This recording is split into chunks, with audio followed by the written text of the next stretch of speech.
Fitness নিয়ে সংশয়ে বাদ পড়েছিলেন তামিম ইকবাল। চোট থাকা সত্ত্বেও বিশ্বকাপের ভাইস ক্যাপ্টেন তাসকিন। বিধি জানে এ কেমন বিধান। চোট পাওয়া তাসকিন আহমেদকে আসন্ন টি-20 বিশ্বকাপের ভাইস ক্যাপ্টেন করে দল ঘোষণা করেছে বাংলাদেশ ক্রিকেট বোর্ড।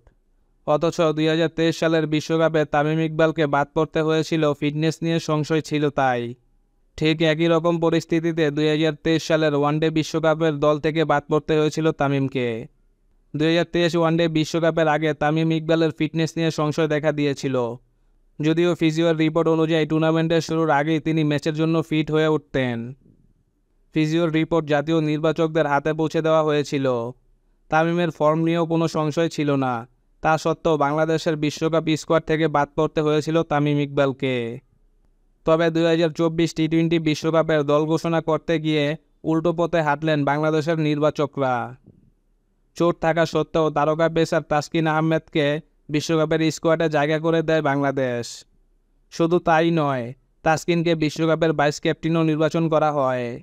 স্বাভাবিকভাবেই প্রশ্ন ওঠে, যে ক্রিকেটারকে নিয়ে এত দ্বিধাচারিতা বাংলাদেশ ক্রিকেট বোর্ডের, এক্ষেত্রে ক্যাপ্টেনের সঙ্গে ক্রিকেটারদের ব্যক্তিগত সম্পর্কের সমীকরণ কাজ করতে পারে।